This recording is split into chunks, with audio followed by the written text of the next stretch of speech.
Welcome to Gross History, where we dive into the weird, the wild, and the downright disgusting moments from the past.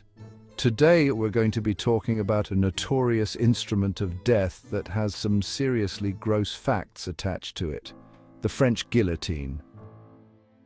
Let's start with the basics. The guillotine was introduced in France during the French Revolution as a humane method of execution.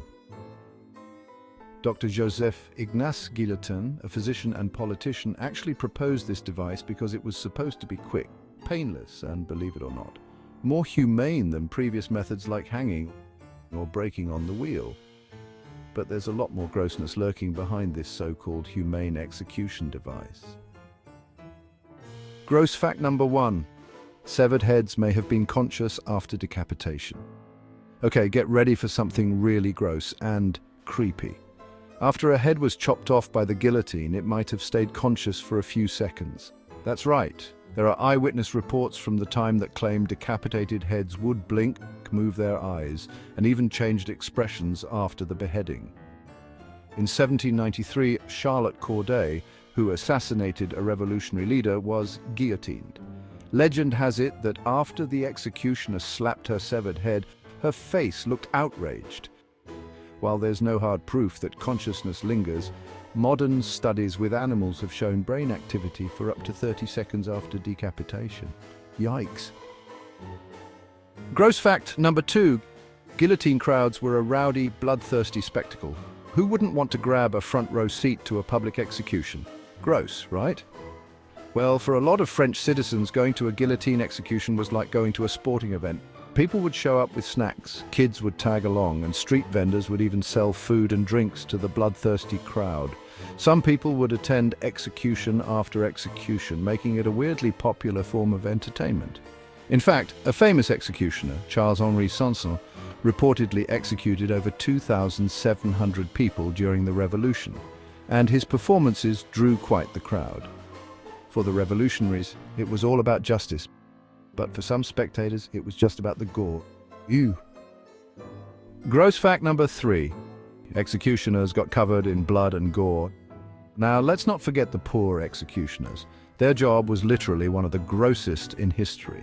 With the guillotine slicing off heads all day long, blood, guts, and other body fluids would splatter everywhere. It's said that the executioners would get drenched in blood by the end of a long day, and they had to regularly clean the blade and scaffold from all the gore. And here's an extra nasty bit. Some executioners even needed to sharpen the guillotine blade after every few executions, or else the blade would dull, making the beheading less quick and more painful. Imagine doing that job, surrounded by the smell of blood and decaying flesh. No thanks. Gross fact number 4. The guillotine was used for way longer than you think. Here's something super shocking. France continued using the guillotine well into the 20th century. In fact, the last person to be executed by guillotine was in 1977. That's the same year that Star Wars premiered. The last guillotine execution was of a man named Hamida Jandoubi, convicted of murder, and it happened in Marseille. So while people were driving cars, watching TV, and wearing bell-bottoms, the French government was still using this medieval method of execution. Gross and a little bit horrifying when you think about it. Gross fact number 5. The guillotine was a moneymaker for souvenir hunters. Want to take home a piece of the execution? Souvenir hunters in the French Revolution sure did. People would collect anything associated with a guillotine execution. Pieces of the scaffold, the ropes, and even bits of the blade. But here's the nastiest part.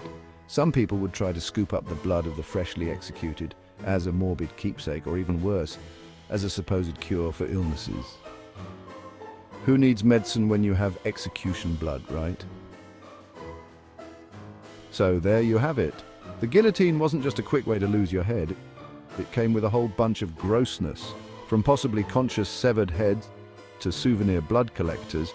It's a perfect example of how history can be both fascinating and disgusting at the same time.